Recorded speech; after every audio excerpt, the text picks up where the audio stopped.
The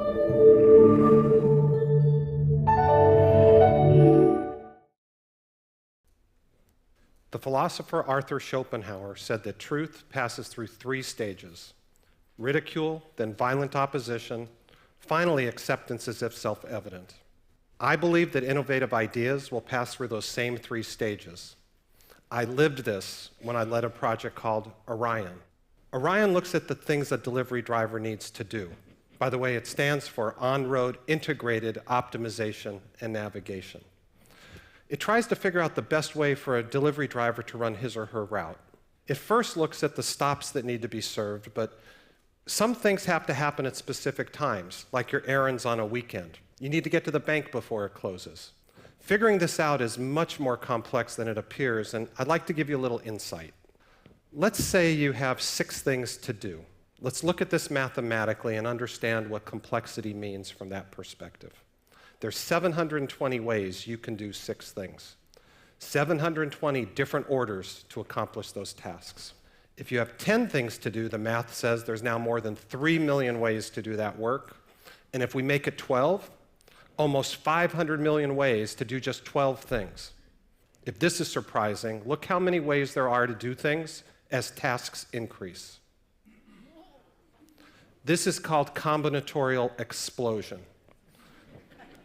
If you want to see combinations explode, let me show you how many ways a UPS driver can run his or her route. Look at that.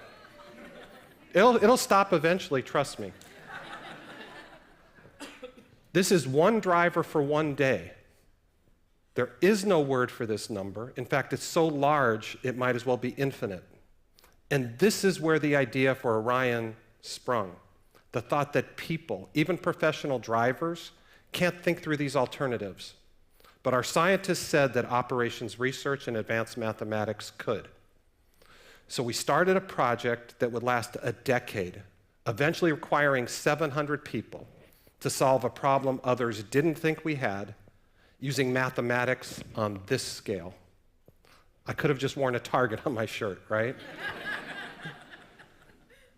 So what does it take to successfully innovate? You obviously need a good idea and great people, but you do need to be in an organization that understands innovation. And fortunately for me, way back in the 1950s, our CEO said that operations research was a key to company success. Even in an organization, though, like mine, with a culture of innovation, there will be ridicule. So you better have a deep belief in your ideas and a very thick skin. I was called a pie-in-the-sky manager trying to make rocket science work, and people said we were chasing rainbows. I heard over and over, no computer can show a driver how to deliver more efficiently. And after 4 years, when the team really struggled, some colleagues thought I was committing career suicide. One day after a meeting, one of the best people I've ever worked with followed me into my office, and she shut the door behind her. She had a pained look on her face, and she didn't want to sit down, and she said, "You know, Jack, we've done a lot together over the years. I love your vision, and I love your passion, but you need to know, everyone thinks you're nuts." She said, "Maybe I need to give up on Orion." Well, for 4 years, there was research, there was trial and error, there were missteps, and of course there was criticism.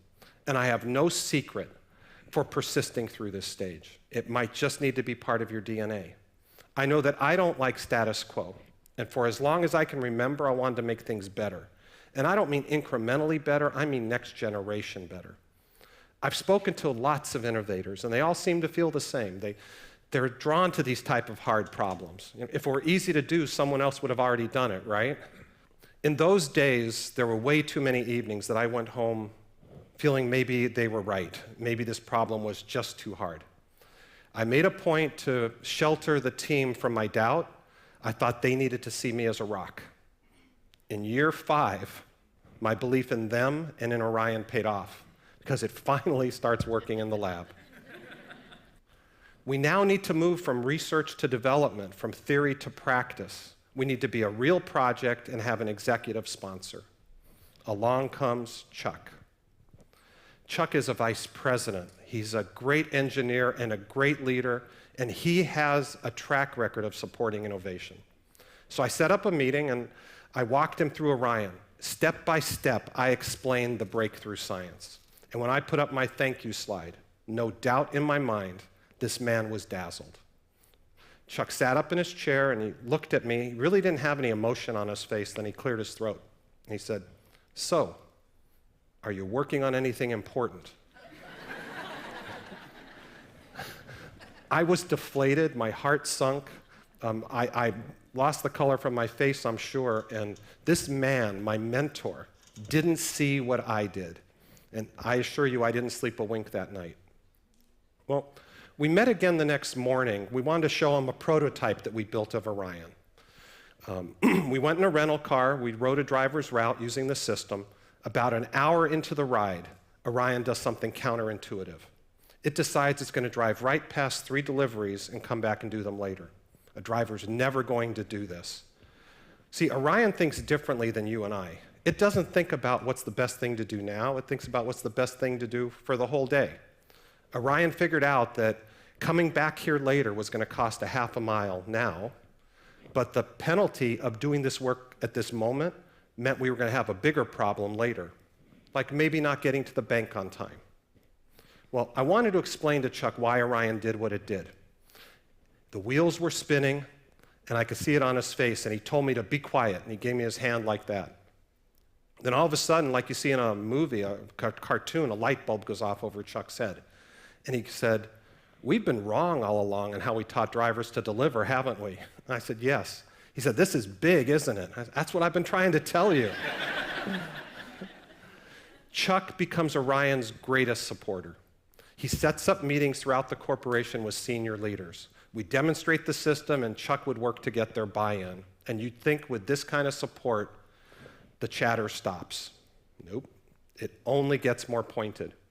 Now I hear, well, anybody can make this work on a small scale. You can't make it work in the real world. People would say, "This can't be real. I'm not buying the Orion Kool-Aid and then drinking it." And during one of our sessions, one of Chuck's peers said, "If you think anyone's going to like this, you're wrong. This has no real chance of success." So how do you get past this stage? Prove the skeptics wrong. We spent all of our time working on transferring our knowledge, our vision, and our passion for Orion to the field. We worked on communicating and educating. We worked on changing behavior and conversations, and we measured the impact. You know, I'm often asked, how did we sell senior leaders on taking a chance on this innovation? And I said, we didn't. Innovation's not a pet rock that needs to be sold. No one wants to be sold to, but everybody loves to buy. Give them something to buy. I remember the day we showed Orion to our most senior leaders. And a very influential man walked up to the front of the room and he studied the screen. He said, "You know, Jack, this is impressive. I'm assuming that these savings are for a 5-year period." I said, "No, that's just for 1 year." Today, Orion is seen as self-evident. When fully deployed, it's going to reduce 100 million miles driven a year. That's 10 million gallons of fuel that won't be purchased and 100,000 metric tons of CO2 that doesn't go into the atmosphere.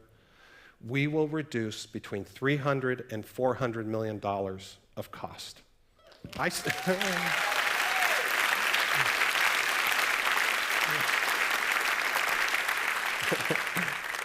I honestly still pinch myself every time I think about this.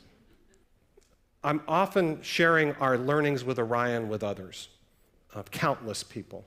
And they all nod their heads when I talk about the importance of teams and culture and prototypes and, of course, change management. But the thought that resonates most with them is when I talk to them about getting past the ridicule and the opposition that Schopenhauer mentions. See, at the beginning, people are going to go, "This idea is crazy, it doesn't work." When you keep going and get traction, they'll say, "Well, this is just too different," and they'll dig in their heels and they'll fight the change. When it works, they go, "This is obvious, you all weren't so smart." I tell them an innovator needs to be willing to look foolish to the crowd. This is a picture of a plaque in my office. It says, "Chaos, where brilliant dreams are born. Before the beginning of great brilliance, there must be chaos. Before a person does something great, he or she must be willing to look foolish to the crowd." And I'm proud to have played the fool. Thank you.